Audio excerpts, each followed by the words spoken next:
Hello, everyone. Hope you are doing well. So, welcome to today's video lecture on grammar error questions.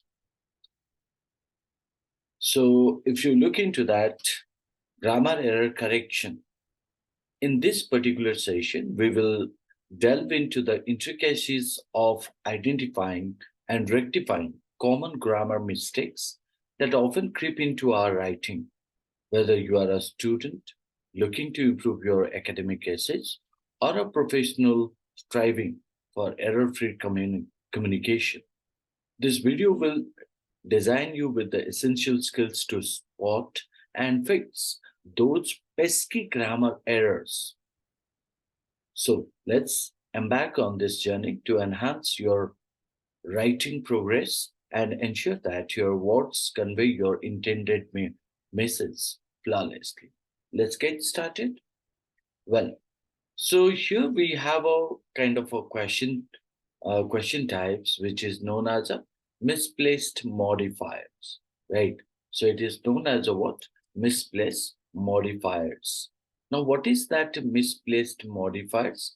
Now, generally, modifiers are uh, known as a word that modifies to the other words, right? Or you can say that any adjective, like it modifies to the nouns or pronouns, any or clause or phrase, similar to any adverb that modifies to any verb, adverb, or adjective. So these are known as a modifiers. And when these modifiers are not put in a proper place, are known as a misplaced modifiers. Well, it is one of the type of the questions taken from misplaced modifiers. So maybe it carries with any kind of a modifier based ideas, right? But that doesn't means each of the question types coming with the same or exactly same type of questions, you would find out it puts in a different wage. Let's say that this question where it is provided. Now look into it. There is a kind of a question which is pointed out here. What is the meaning of the same story can be told in a different way as argued by Chapman, isn't it? So this is the question which is asked here.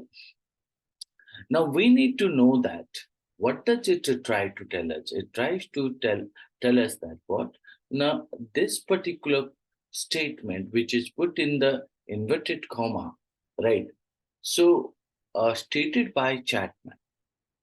Now in that case, we need to identify which of the option that uh, that can give the answer to this question. What is the meaning of the same story can be told in a different way as argued by Chapman. If I look into the first option stated here, the same story can be told in a different way, right? Which is the reason for thinking this distinction can be drawn. Which is the reason for thinking this distinction can be drawn. Now, the same story can be told in a different way, which is the reason for thinking this distinction can be done. In this particular sentence, if I talk about that, the modifier, right? The modifier, right? So, modifier, which is the reason for thinking this distinction can be drawn, is placed what? Where it is placed? It is placed, you can say that right after a different way. Now here you would find out a different way is given, and after that it is used which is the reason for thinking this distinction can be drawn, right? The same story can be told in a different way, which is the reason for thinking this distinction can be drawn, right? Now, if I look into that, uh, it seems like a different way is the region. So what does it say? It says that what? A different way is the region for thinking this distinction can be drawn. Now, that is what it is trying to tell us, that whom does it modify? or whom does it appoints? It says that the same story can be told in a different way. Which is the reason for thinking? So, which is the reason? A different way is the reason for thinking. This distinction can be done. So, this actually distorts, distort, or creating a kind of a means awkward in the intended meaning. The modifier should be placed. The modifier should be placed immediately after what? After Chatman. After Chatman. So the Chatman which is given after the Chatman. For why? Now for clarity. Right? Now look into the next one. It is stated that Chatman argues that this distinction can be done because the same story can be told in a different way. Now, this would be likely indicating a correct and also proper sentence. Why? Now, here it makes the statement clear or carrying the clarity. So, and it presents nothing but the concise choice, isn't it? Properly positioning the modifier to express the intended meaning without any ambiguity or confusion or awkward phrasing. So, if I say that Chatman, who argues? Chatman argues.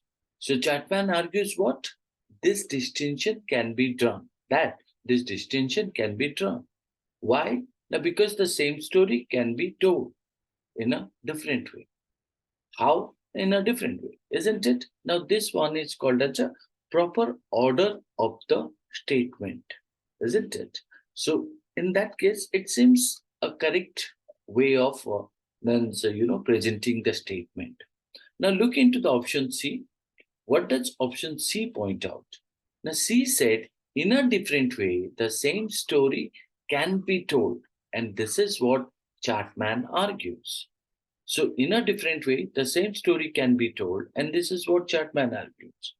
In this sentence, actually, the phrase in a different way, look into it. So, the phrase in a different way is placed at the beginning of the sentence, which may suggest that it is Chatman who is arguing to tell the same story in a different way, right? So this misplaces the emphasis and could lead to confusion regarding what Chapman's actual argument is, right? So who is arguing? So Chapman arguing, right?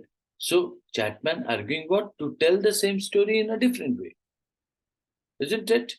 But the problem is called that this misplaces the emphasis and it leads to nothing but the confusion regarding what Chapman's actual argument is, right?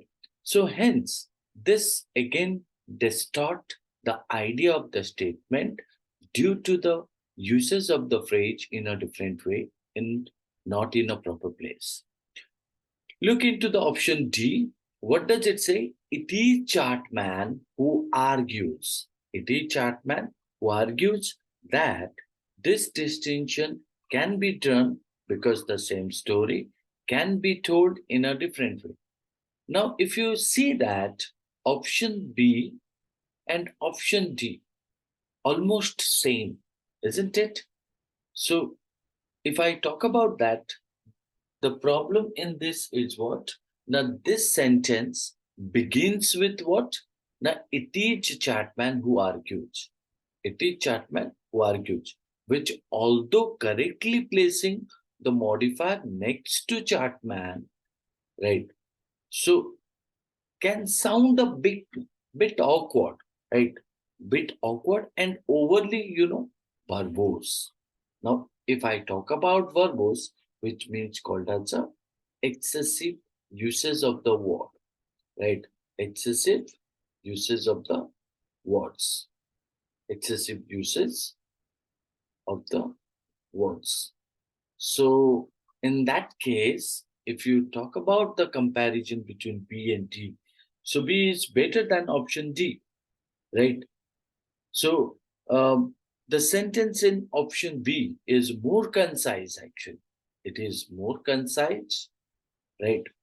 And direct. It is more concise and direct in conveying the same information, in conveying